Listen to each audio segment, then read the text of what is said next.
이름을 높입니다. 당신의 거룩하신 이름을 높입니다.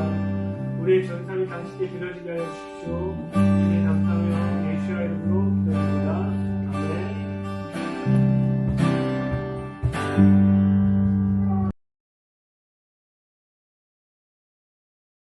야고보서 4장 11절부터 17절까지 교독하겠습니다. 형제들아 피차 비방하지 말라. 형제를 비방하는 자나 형제를 판단하는 자 곧 율법을 비방하고 율법을 판단하는 것이라.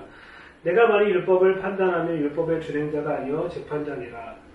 이보다 제가 오직 할머니시니 그걸 구원을 주하시고 원리하시고 나를 판단하리라.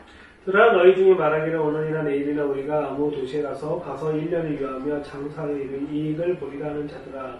내일은 너희가 알지 못하는 너희는 소용없으니까 너희가 내가 너희가 도리어 말하기를 주의 뜻은 우리가 살기도 하고 이것저것을 하리라 할 것이라 하거늘 이제 너희가 하나 같이 읽겠습니다. 이러므로 사람의 사랑을 하시고 상치 아니하며 주시라. 자, 오늘 말씀 중에 야고보서의 전체적인 것을 얘기하면은 토라를 어떻게 살아내느냐, 그러니까 율법주의적인 것이 아닌, 그러니까 할라카, 유대인이 얘기하고 있는 할라카 중심적인 것이 아닌 어떻게 하면 토라를 말씀대로 사느냐에 대한 부분이에요. 그래서 특히 보면은 이제 11절 보면은 그냥 가만히 보면은 11절 12절 보면은 형제들아 피차 비방하지 말라. 형제를 비방하는 자나 형제를 판단하는 자 그 율법을 비방하고 율법을 판단하는 것이라. 내가 만일 율법을 판단하면 율법의 준행자가 아니요 재판자다라고 얘기해요. 그러니까 형제를 사랑하는 부분에 대해서 지금 얘기하고 있는데 형제를 사랑하는 부분을 얘기하는데 너희가 형제를 판단하면 뭘 판단하는 거냐면 율법을 판단하는 사람이라. 율법을 판단하고 율법의 판단자는 누구? 오로지 누구밖에 없다라는 거냐면 하나님 한 분밖에 없다라고 하는 거고 그 율법을 주신 분, 토라를 주신 분, 우리에게 말씀을 주시는 하나님밖에 없는데 그것을 우리가 스스로 그 위치에 차지하고 있다라는 것을 지금 설명하고 있는 거야. 내가 만약 율법을 판단하면 율법의 준행자가 아니고 재판자다라고 얘기하는 거야. 실은 우리는 말씀을 지키는 준행자야. 말씀을 지키고 살아내는 준행자인데 형제를 판단하거나 정죄하면 이제부터 누가 어떤 사람이 되냐 하면 율법을 주신, 토라를 주신 분의 위치까지 올라가게 된다라는 것을 지금 야고보를 통해서 설명하고 있는 거야. 2000년 당시에 많은 사람들은 서로 정죄하고 판단하고 하는 것이 되게 많았어. 그냥 정죄하고 판단하는데 뭐의 기준이 하느냐면 성경의 기준에서 하긴 하지만 또한 그 기준의 판단자가 누구고 준법자 그리고 그것을 행하는 자가 누구였냐면은 자신들이었단 말이야. 예를 들어서 누가 어느 집에 들어가는데 손을 씻은 물을 안 줬다. 그럼 안 되는 거야. 왜 안 되는 거야? 집이 그때 당시에 있는 사람은 집은 거룩한 하나님의 성전이라고 여겼기 때문에 그런 거야. 그래서 성전에 들어가는데 손을 안 씻고 들어간다? 있을 수가 없는 일인 거야. 그런데 손을 안 씻고 가서 저 사람 정죄하는 거지. 너 왜 손 안 씻고 들어가? 안 씻고 들어갈 수 있지. 왜냐하면 성경 안에서는 그렇게 하라고 써있지 않아.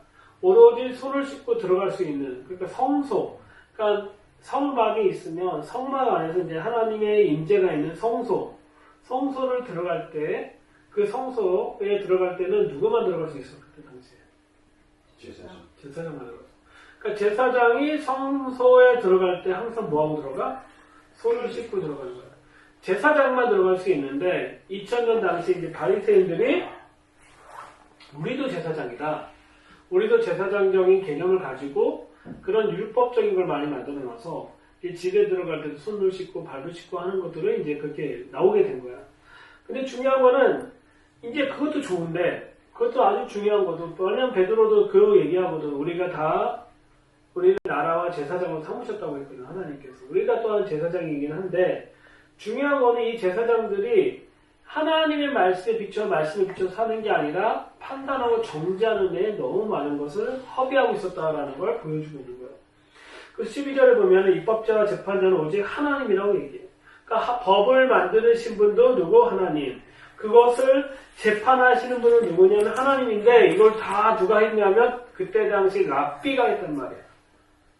랍비가 했단 말이에요. 랍비가 했다라는 건 뭐냐면 이게 말씀이야. 이 말씀이 있는데 이 말씀이 테두리 법을 또 만들었어. 이걸 누가 만든 거야? 이 주변에 있는 법을?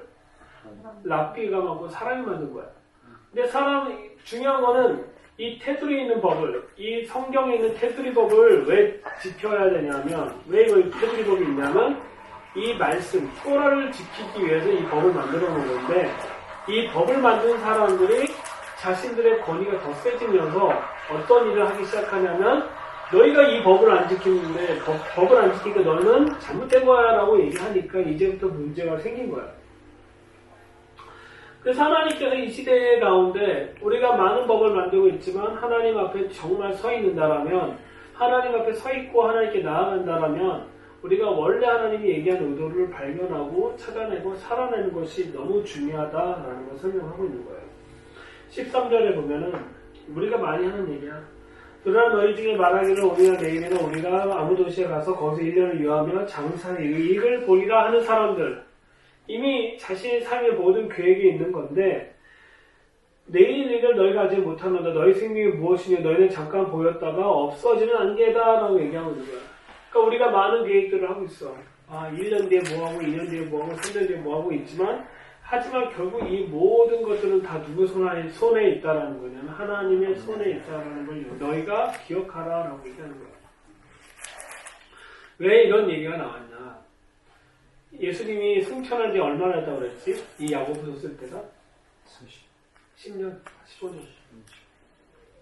10에서 15년밖에 안 됐기 때문에 야고보라는 사람이 썼을 때는 상당하게 예수님의 재림에 대한 것이 급박한 상황이었던 거야. 내일 올 수도 있고 내일 모레 오실 수도 있기 때문에 어떤 계획을 짜는 것조차도 그때 당시에는 어려운 상황 속에서 야고보는 이런 얘기를 하고 있는 거야. 그래서 지금도 우리는 이 말씀에 적용점이 있는 게 뭐냐면, 내일 주님 오셔도, 내일 주님 오실 수 있잖아. 예수님이 재림하실 수 있잖아. 그 예수님의 재림에 대한 삶을 가지고 하루하루 살아나가는 거에 대해서 다시 한번 얘기하고 있는 부분인 거야. 내년에 우리가 대학교 가더라도, 내후년에 찬영이가 이제 대학교 가고, 시온이가 내년에 뭐하고, 하임이가 뭐하고, 그런 계획들이 있어도, 이 계획 안에 가장 기본적인 베이스가 뭐냐면 예수님의 재림에 대한 준비가 된 상태에서 이 계획이 있어야 된다는 거죠. 이것이 되지 않는 상태에서 내가 스스로 계획한 것은 영원할 거라고 생각할 때는 어떤 문제가 발생한 거냐면 어렵다라는 거야. 15절에 너희가 도리어 말하기를 주의 뜻이면 우리가 살기도 하고 이것저것 하리라 할 것이거늘 이제 너희가 타는 자랑하니 이런 자랑은 다 악한 것이라. 그러므로 사람의 선행할 줄 알고 행하지 않으면 죄니라 라고 얘기합니다. 그러니까 야고보가 마지막에 정리하면서 얘기하고 있는 건 선을 행할 줄 알면서 선을 행하지 않는 건 뭐라고? 죄라는 거야. 동생들을 돌보고 사랑할 수 있는 것도 할 수 있는데도 불구하고 안 하는 것도 죄다라고 얘기하고 있고, 형제가 형제를 사랑할 수 있는데도 불구하고 사랑하지 않는다는 것도 죄다라고 얘기하고 있는 거야. 이 선이란 자체는 하나님이 규정한 것이 사람이 규정한 것이 아니라는 거야. 하나님께서 이미 정하셨고 하나님의 방법대로 어떻게 할 것인지를 얘기했기 때문에 그 기준으로 우리가 살아내고 그 말씀을 살아내는 것이 하나님께서 정말 우리에게 요구하고 있는 아주 중요한 부분입니다. 그러니까 우리가 서로 사랑하는 게 할 수 있는 거거든. 서로 사랑하는 거 할 수 있는 거거든. 근데 왜 안 하냐면 우리가 마음이 나빠서. 그래서 우리가 제일 중요한 거는, 근데 성경이 기가 막히게 써있네, 오늘 말씀에. 판단하지 말고 정지하지 말라. 그럼 네가 그렇게 하면 어떤 위치에 있다는 거야? 네가 스스로? 하나님 위치에 있다는 거야. 하나님이랑 사단이 왜 사단이야? 하나님 위치에 있으려고 하니까. 사단 짓을 한다고 표현하는 거지. 우리가 사단에게 의해서 우리가 어떤 것을 당하지 않기 위해서는 우리가 스스로 정지하거나 판단하는 것들을 하지 말아야 되는 거고, 우리가 선을 행할 수 있는 선을 행하지 않는 것은 죄라고 분명히 얘기했기 때문에 이 선이란 자체는 내가 갖고 있는 기준의 선이 아니라 어디의 기준? 하나님 말씀의 기준에 의해서 하는 것이 아주 중요하다라는 것을 지금 이 야고보서 통해서 설명하고 있습니다. 계속적으로 우리가 야고보서 강의를 할 때 하나님께서 우리 가져가는데 우리 안에 더 많은 말씀을 주실 거고 계속적으로 이끌어 가실 거라 믿습니다. 기도하겠습니다. 하나님 감사합니다. 오늘 예배 가운데 함께 하신 주님, 특별히 야고보서의 강해를 통해서 하나 우리가 더 주님 안에서 당신의 말씀을 살아내는 삶이 무엇인지를 더 깨닫게 하신 주님을 찬양합니다. 우리가 더 주를 알게 하여 주시고 주의 말씀을 따라 살을 수 있도록 우리 인도하여 주십시오. 감사하며 예수님의 이름으로 기도드립니다. 아멘.